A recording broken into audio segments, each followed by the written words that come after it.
fucking sleep at night. Blew up for the 1,000th time. Guess I'm always lucky, right? Pop some shit, then fall behind. I jump the gun and take what's mine. Looking like you've seen a ghost, moving like a poltergeist. Hey guys, welcome back to Hella Spooky. Today I have a episode for you that I'm pretty excited about. I thought about doing this during Halloween time and like going full-blown green-faced witch. But my immune system thought no, and instead let me get strep. So I was dealing with that, but I'm back for another episode of Hella Spooky, and we're talking about Salem's witch hunts that turned to witch trials, and it honestly is such a sad part of history, but at the same time super interesting, and I think definitely something to highlight and actually like talk about and get out there, because there's a lot more to the story than what you may be thinking if you don't know the full story, or if you've only heard bits and pieces from school. A lot scarier stuff. It goes a lot deeper than just witchcraft. So this episode is going to be a little dark. Trigger warning, we are going to be discussing not only witchy things, but deaths and the act of people being hung, and even crushed to death.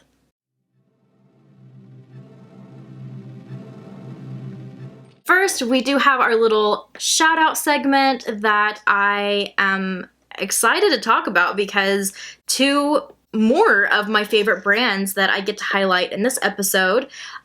If you missed last week's episode, I tried a new indie brand for the first time and was very impressed. And then we talked about the case on The Watcher. So check it out if you haven't yet. Now, if you are just listening and not watching the YouTube video, you might be a little confused.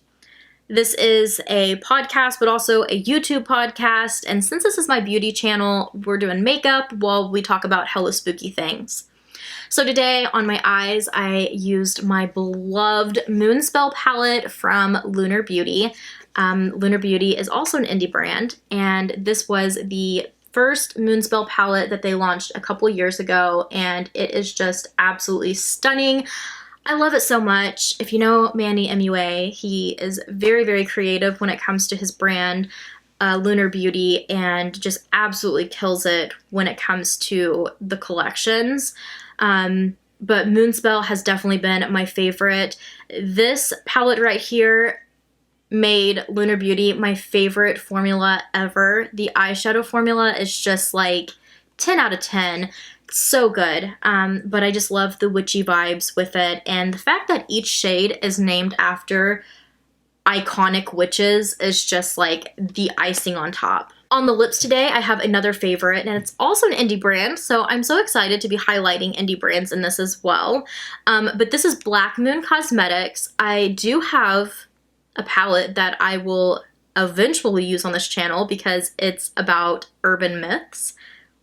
We'll do that at some point. I'm so excited for that. But this is their liquid lipstick formula. This is one of their mini ones because I wanted to try them out. I'm obsessed. I have to buy the full size of this because this is, I actually bought these last fall. It's lasted that long. I love this lip so much. It is like my favorite go-to everyday fall brown lip in the shade Willow.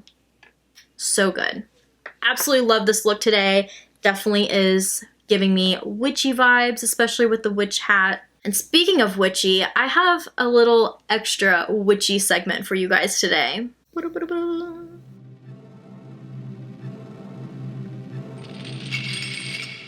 thought since we were talking about witches and the Salem witch trials, we could also discuss something else that I was kind of wondering about, and that is how the broom came to be. Like, brooms and witches have just become such an iconic duo over the years, and usually if you look up a picture of a witch, they have a broom. So I wanted to dive a little bit into the history of where did that come from, or where did that start. And going back and looking into it, I found it really interesting that there's not really a date of when brooms actually came to be, or whoever had the first broom. The word broom comes from the actual plant or shrub that was used to make many early sweeping devices. But the first witch to confess to riding a broom was actually a man. Guillaume Edelin. We'll go with that. He was a priest near Paris, and he was arrested in 1453 and tried for witchcraft after publicly criticizing the church's warnings about witchcraft. After publicly criticizing the church's warnings about witches, his confession came under torture, and he eventually repented and was still imprisoned for life. But by the time of his confession, the idea of witches riding around on broomsticks went everywhere. The earliest known image of witches on brooms dates back to 1451, when two illustrations appeared in a French poet. But it's also said that witches flying around on broomsticks is also linked back to a pagan ritual. Anthropologist Robin Skelton suggests the association between witches and brooms may have roots in a pagan fertility ritual, in which rural farmers would leap and dance astride poles, pitchforks, or brooms in the light of the full moon to encourage the growth of their crops. This broomstick dance, she writes, became confused with common accounts of witches flying through the night on their way to illicit meetings. Broomsticks were also thought to be the perfect vehicles for the special ointments that witches brewed up to give themselves the ability to fly, among other activities. In 1324, when the wealthy Irish widow Lady Alice Tytler was tried for sorcery, investigators reported that while searching her home, they found a pipe of ointment where she had greased like a staff that I guess could kind of resemble a broom, which she then got on and galloped through what they called the thick and thin. There is also research and studies done that alleges that witches in the Middle Ages used certain plants that I cannot pronounce, but thankfully for me, they have nicknames that we might all be pretty familiar with.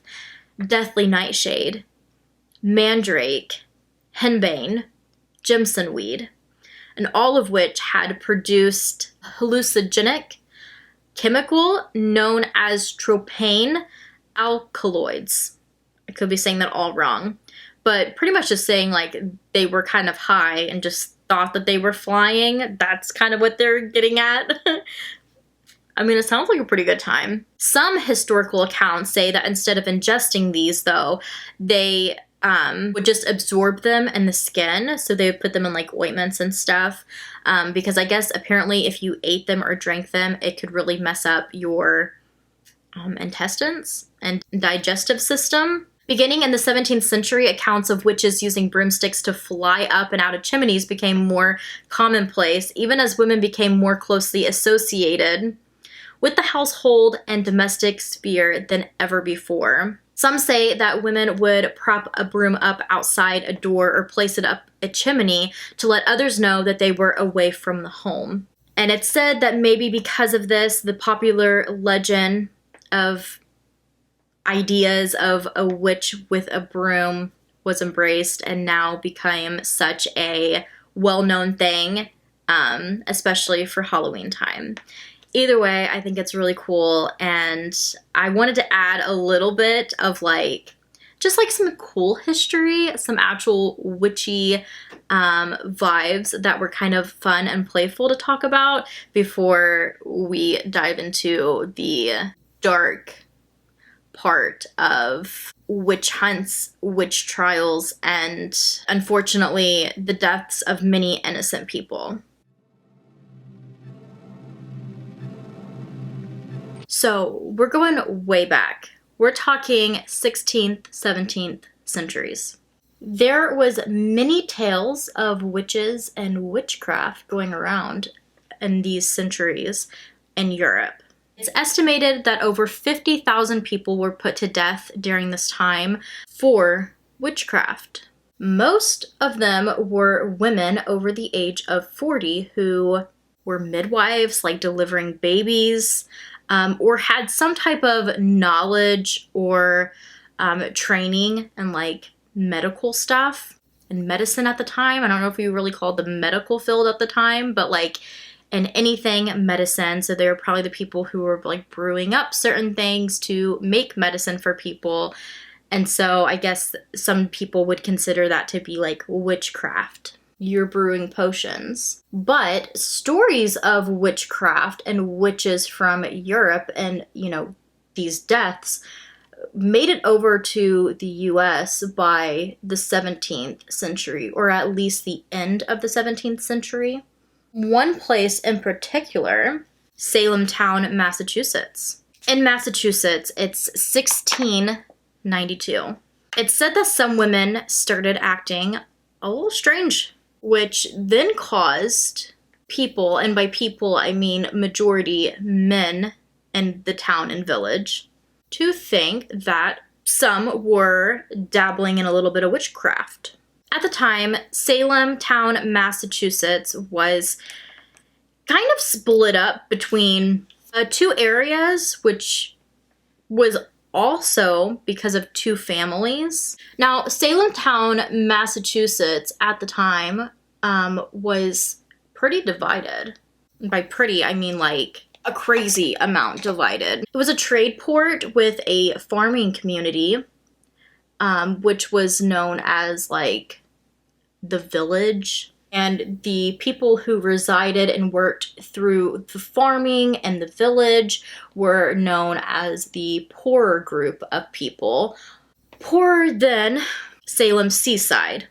There was a divide between the two because of two families in particular. The Porters were wealthier, better off. They had connections to town merchants and like the trading ports and all of that, where the Putmans were poorer and were representatives for like the farmers and the village. Now, as an outsider looking in, you may be like, this sounds like so stupid, because like wouldn't they like try to work together with having like the farming and then like the trading system so they can like, you know, have like an easier flow of work and making money?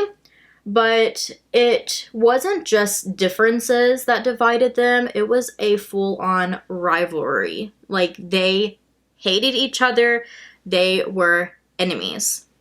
And although I'm sure back then there was drama in between the families and all of that, but what we do know is that a lot of this negative energy they were giving each other came from politics and religion, which, shocker, are two big major things that still divide a lot of people. But it became even worse when the Putmans agreed to put Samuel Parris as the pastor. He moved to Salem with his wife and family, children. I think they also came with like extended family as well, but they also came with their slave, Tituba. He was an Orthodox Puritan, and his overall goal was personal gain. I mean, if we're being real.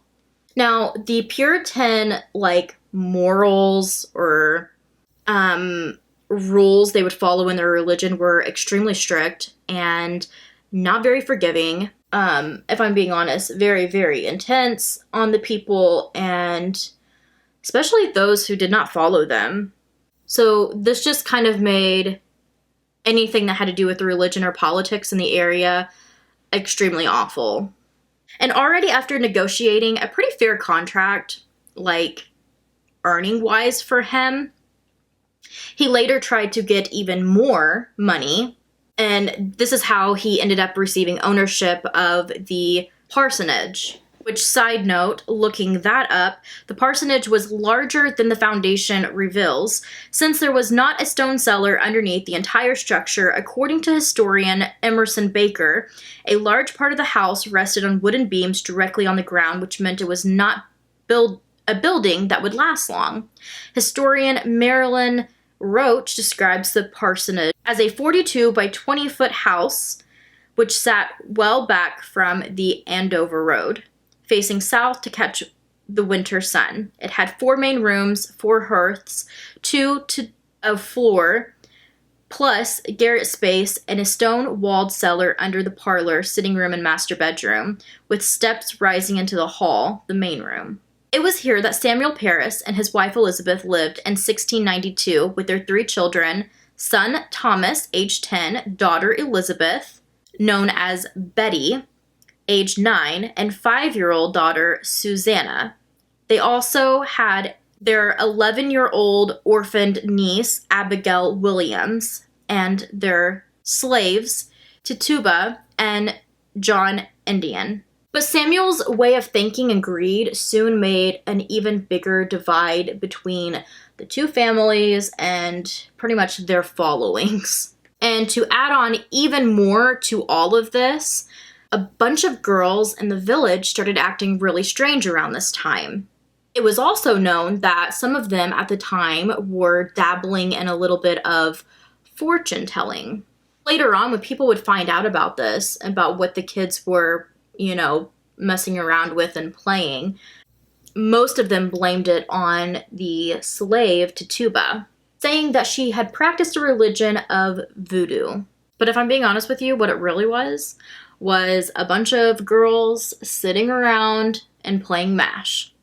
It was 1692's version of MASH, where they were trying to see what type of life they were going to have, what type of husband they were going to have, how many kids they're going to have. One of the techniques was actually called Venus class, and this was determining the shape of an egg white being dropped into a glass of water. I mean, they had to get creative. Little did they know that they could just, get out their parchment and chalk and write out MASH and make some circles.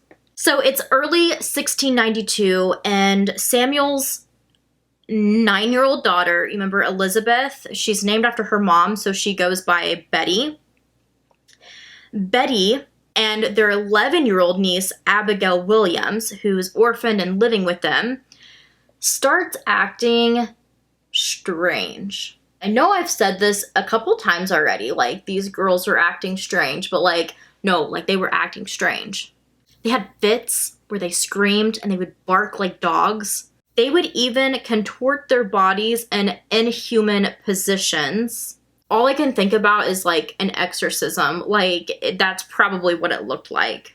They said they felt sensations of being bit and pinched on their arms and their backs and their necks. Betty would even get underneath furniture while she was having this fit and just hide and not come out. So like me, you might be wondering, what the actual fuck? A lot of things can be explained, and, I'm one that believes in, the paranormal, and, I dabble in a little bit of astrology, and manifesting, and crystals, and that type of ordeal. Full-on witchcraft, I feel is a little bit deeper. And I do just want to say, this video is not intended to offend anybody who practices witchcraft. If you do witchcraft, you do you. But people being people, we always need some type of explanation onto what's going on. And that's exactly what they did over the years, researching back to this time to try to figure out what could be making all of these young women go crazy. And later on, people, by people, I mean scientists and legit people who actually looked into not only all of the stories and records they could off of those times, but they actually looked into the environment and all of that, like putting all of it together, all of the pieces to figure out that around that time, there was a fungal issue in some of the fields. So this fungus, ergo, I think is what it's called, was present sometime during 1692-ish. So the theory is, and by theory, I think it's a little bit more concrete than just a theory, but I'm going to say theory because, I mean, I'm not confirming anything. The theory goes that this fungus was growing in some of the crops of wheat and rye, the same wheat and rye that was later turned into bread that these people were eating, that these young girls were consuming. And no, while not all funguses are bad for you, this certain one had a certain acid in it that causes fevers, hallucinations, tremors, feeling like you're in a daze. And this acid is also a known ingredient used to make LSD. So then your mind starts going, oh, okay, this kind of like makes sense, like them being like in a daze, them having maybe hallucinations of somebody biting them and pinching them and everything else. I mean, it kind of all adds up in a way. So could it have been this fungus with this certain acid in it that they consumed that made them have these little spells and fits? Could it have been them honestly just acting out and doing it on purpose, and then each girl continuing on because of wanting the attention? Or could it have possibly actually been witchcraft? So back then, they didn't have the answers like we do now of people actually researching the area and taking the time to inspect like the environment and all of that and know anything about this ergo fungal issue. But what they did have was a book called Memorable Provinces. It was a book on witchcraft and possession. It was published in 1689. It described behavior just like the girls were experiencing to witchcraft. It said that one of the girls could have known about it at the time and played it off. It is a theory that the two girls weren't happy about moving to like this small village. So when they got there and they already weren't really like a fan of it, and then they start noticing like everyone bickering and there's like this big divide and everybody is worried about religion and politics and there's so much going on and just a lot. It does make you wonder if, you know, they thought, why not? Like, let's just play into this. And then other girls in the village seeing the attention they were getting, so maybe they started too, because that's exactly what happened. Other girls in the village started having these same fits of having a fever, being in a state of screaming and barking and saying that they were being bitten and pinched.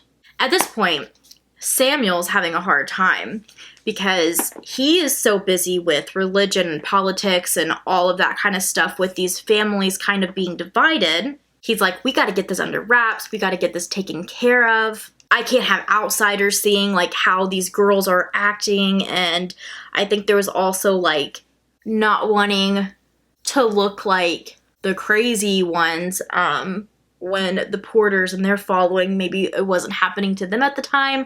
That quickly changed when it started happening to several girls, but it still led Samuel to call in the doctor, William Griggs, to come and see if there was anything wrong with his daughter and niece, determine what was going on with their behaviors. Because that's literally what they thought was going on, but then it definitely changed and they started thinking like, maybe it's actually like a medical thing. But Dr. William Griggs wasn't able to explain or determine what was going on with the girls. He couldn't figure out any medical condition or problem, and he was the one then that suggested witchcraft, bringing up the book and the known knowledge of what was going on in Europe. Now, at this point, I think Samuel just kind of went along with it because I'm not gonna lie, he kind of seems like the impatient type that's just like, give me an answer, we'll go with that, you know, doesn't involve me, so can we like hurry up and move on from this? And that's exactly what I think he sought out to do, because I feel like any normal person would probably, I mean, I know it's back then, but still, any normal person would maybe question that a little bit more. But he kind of just ran with it and sat down and talked to the girls about it and even pressured them into going along with it, asking for names of who could be casting these spells on them and putting them into like this bewitchment. And it wasn't just a, hey, do you guys have any idea who is doing this to you? It was a, you're gonna have to give me a name. It was very demanding and very pressured. And the girls came forward, 3 women from the community. The first one being Tituba, the slave we mentioned before, so their family slave. The next one was Sarah Good, who was known to have a very hot temper in the village, and she was also a beggar, so probably not a very liked person when it came to people who were weller off, just like Tituba. And then the third was another Sarah. This one was Sarah Osborne, an elderly woman who had relations with servants in the past that really made people in the area mad. I mean, we're factoring back in religion and also politics there. So you have a slave, a beggar, and a woman that the village is mad at for her relationships. Would be quite easy for those girls to just, you know, throw the blame on them real quick. And they were in fact all questioned on the matter of if they had been dabbling into any witchcraft and if they had bewitched the children in the village.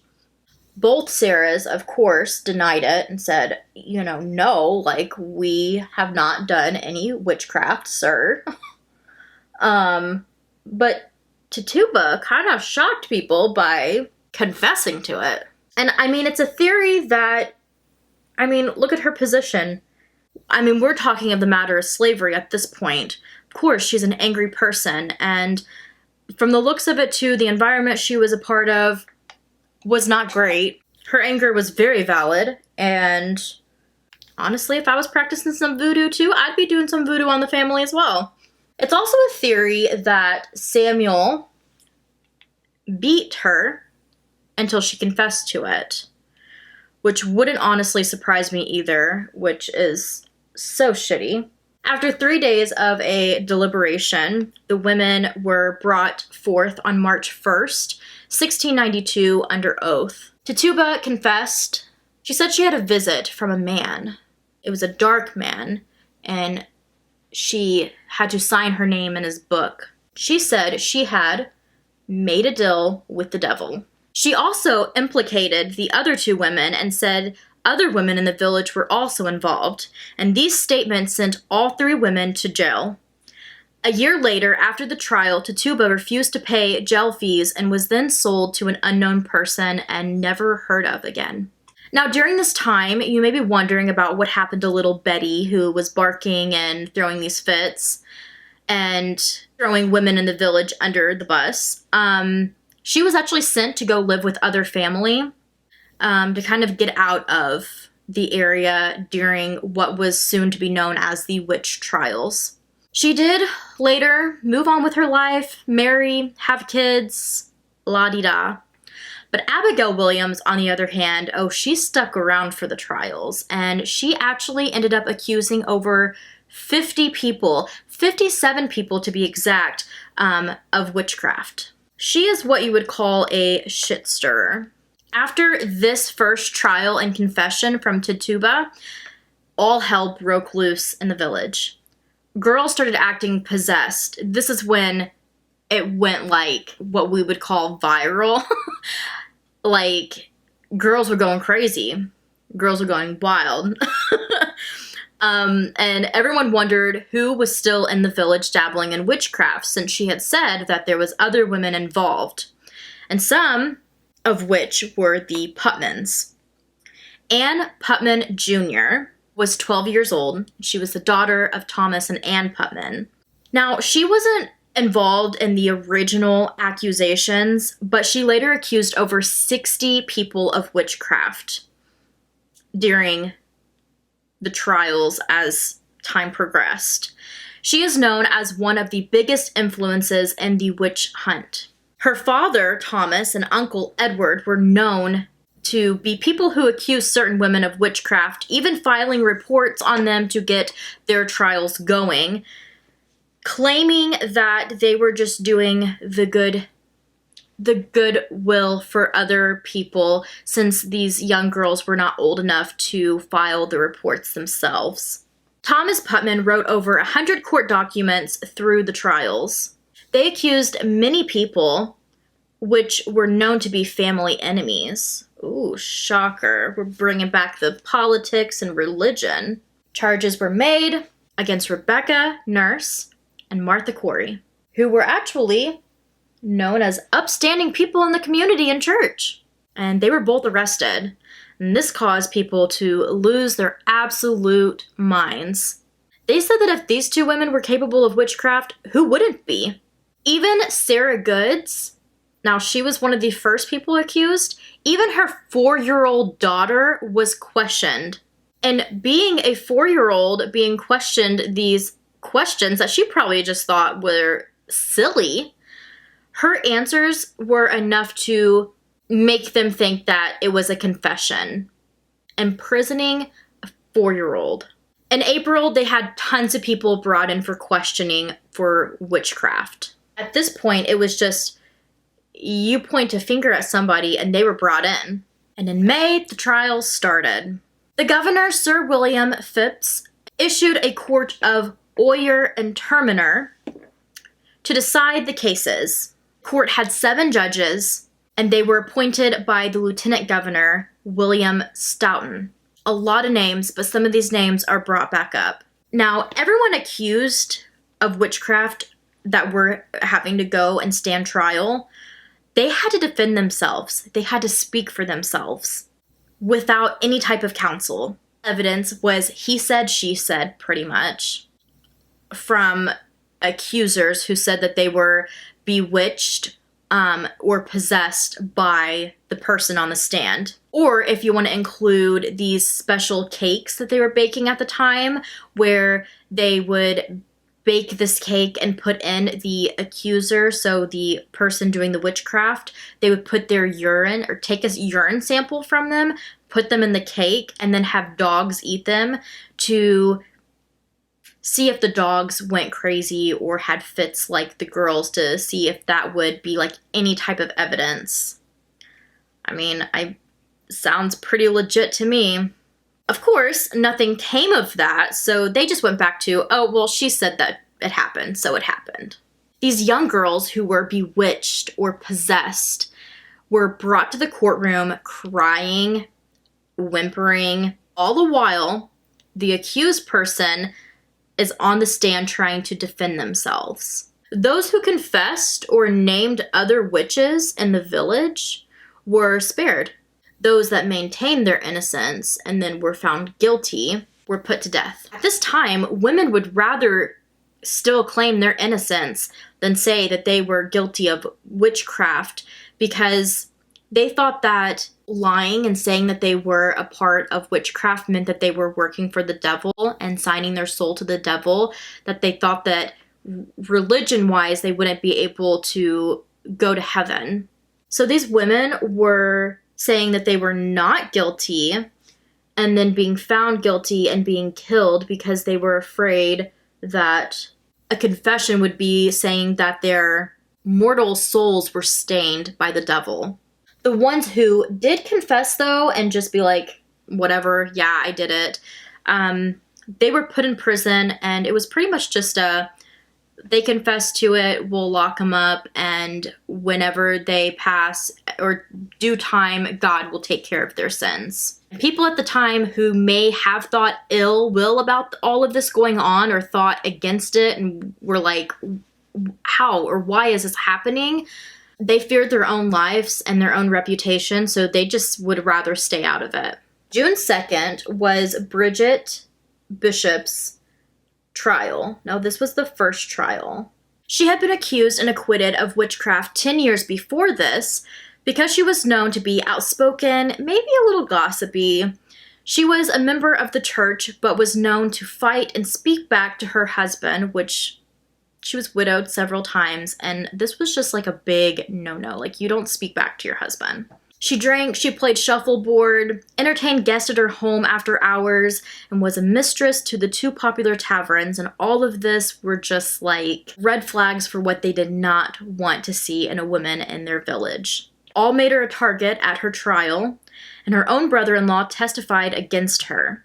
And over a week time, she was charged and executed by being hung at Gallows Hill on June 10th.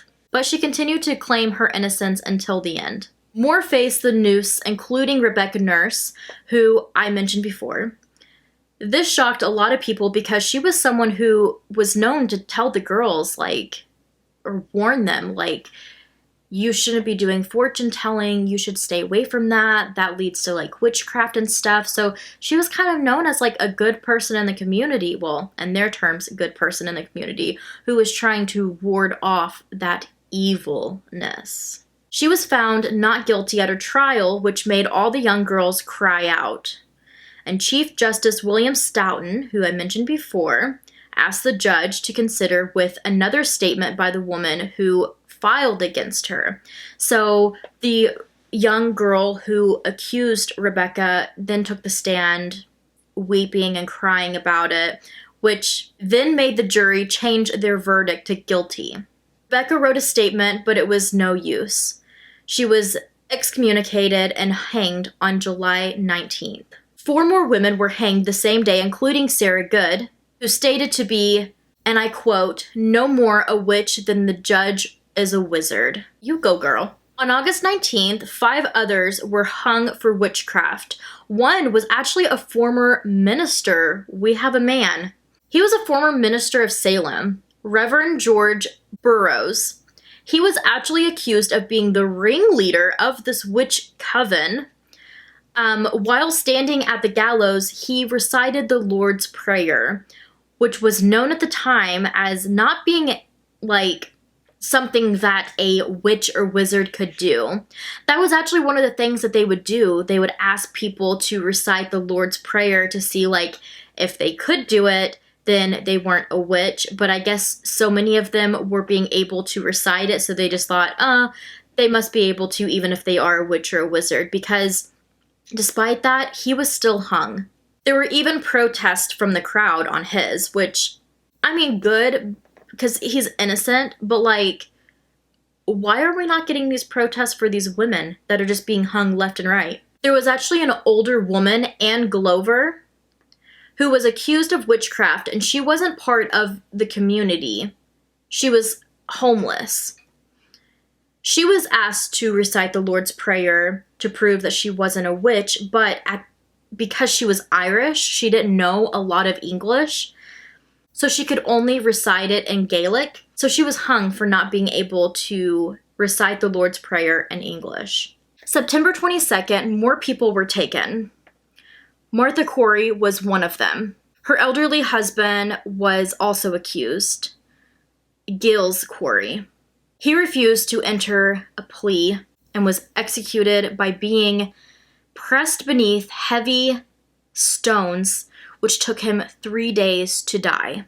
Now, at this time, if you pleaded guilty and were spared and just put in prison, your belongings, so any type of, money that you had, like your, inheritance to your children, your lot, if you had a house or owned land, anything that you owned was either given to, like, at the time, like the bank or whatever, so pretty much the town, or it was given to just like your neighbor, just like that. And since this family had kids, he wanted all of their belongings to go to their children. So he refused to plead guilty so that when he died, his children and family would be able to stay in the home and have everything in the family. So awful. And I have seen a lot of things about Giles Corey.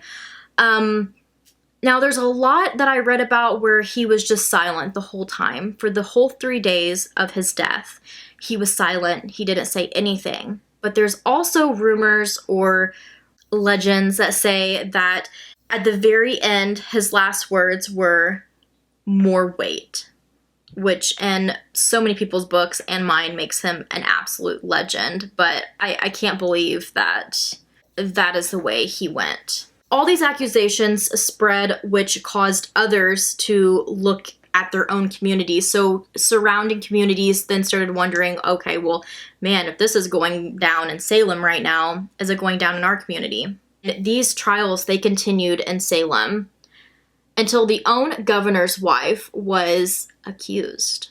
Uh-oh, spicy. He, of course, then stepped in to halt the trials. Like, oh, now we gotta pause. In October, the court of Oyer and Terminer was replaced, and the trials now needed actual evidence. The trials continued into 1693, but only 3 were found guilty. By May of 1693, Governor Phelps had pardoned everyone in custody, including ones who were convicted. In total, 19 people had been hung for witchcraft, with 5 deaths in custody and the other 1 death of crushing. And 5 years later, the witch trials were seen as a horrific tragedy.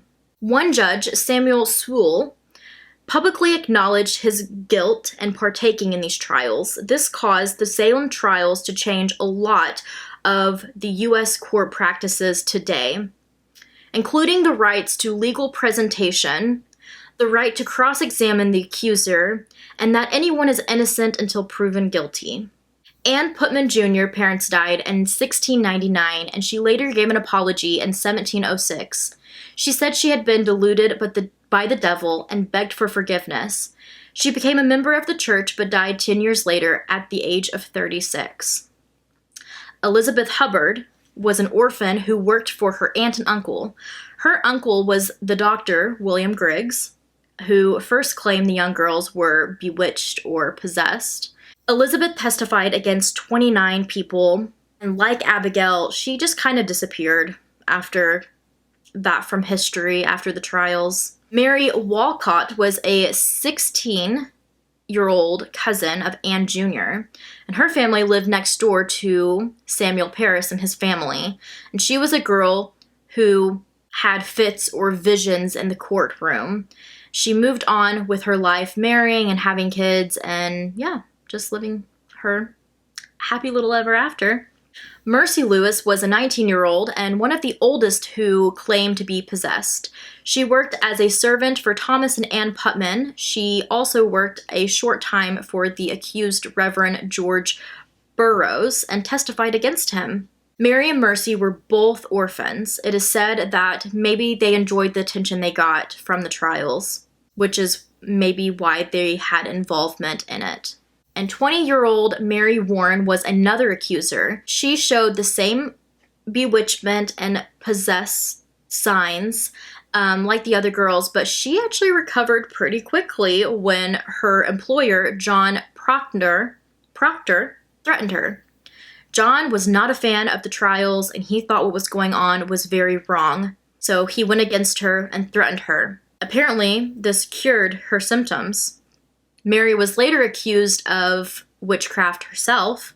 During her trial, she was accused of faking her earlier bewitchment. She claimed that they were real, and soon, what do you know, they came back and she was once again bewitched and possessed by witchcraft. She even testified against her employer, John Proctor, and his wife Elizabeth, and both of them were hanged. It's unknown what ever happened to her. And I mention all of these girls because they are just another piece of history, of at least the shitty people of history. It's unknown why the Salem witch hunt that turned to Salem witch trials ever came to be. Could the devil really have visited Salem? Or did it all come down to politics, religion, and family rivalry? You know, over the decades, centuries at that, the descendants of the families who were accused and executed fought for their innocence or for something to be done in their name. And in 1992, 1992, Salem held events for the first time about the trials, and in 2001, 300 years later from the trials themselves, the Massachusetts legislature passed an act exonerating all who were convicted and named each of them innocent. That is a story of the witch hunt and witch trials that went down in Salem.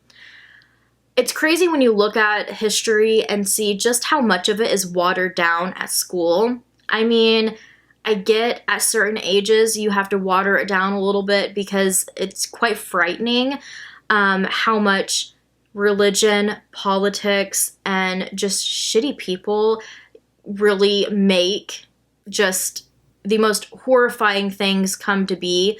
And I definitely feel like schools definitely water down the part where politics and religion did have such a huge play into creating the atmosphere that led to these witch hunts and witch trials. And it's just crazy. I feel like every story I ever knew about Salem and the witch trials were always just, you know, about these women like with the spell or actually like casting spells. You almost think of like the movie Sleepy Hollow, which is for another episode, but you almost think of that where it's like the women are actually doing like witchcraft and like being caught and then being like hung or whatever.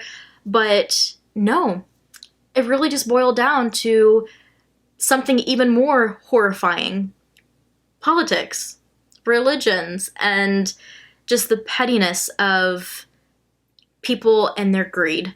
Thank you guys for tuning in. I appreciate it. I had so much fun doing today's episode and discovering more of the past and history and the shocking details of Salem's past and why it is such a popular hotspot today for people who love witches and go and explore it and see where it all went down, where it all started. And it also is cool that there's movies like Hocus Pocus and stuff like that that really feature Salem in a way to kind of bring light to it, but also bring those witchy vibes.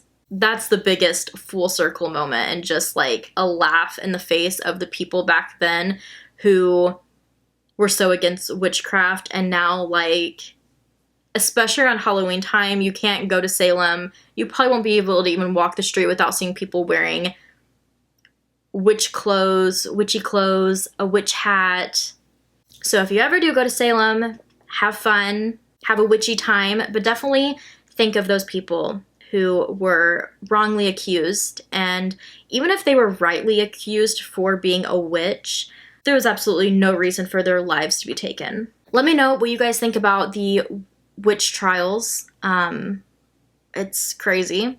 And yeah, don't forget to like this video or leave some feedback on the podcast if you're listening. I would really appreciate it. And check out the Instagram. It is at Hella Spooky Podcast on Instagram. And I will see you guys in the next one. Take what's mine, looking like you seen a ghost, moving like a poltergeist. Like, wait, what's his name? I'm like, what'd he say, bitch? I don't want you to.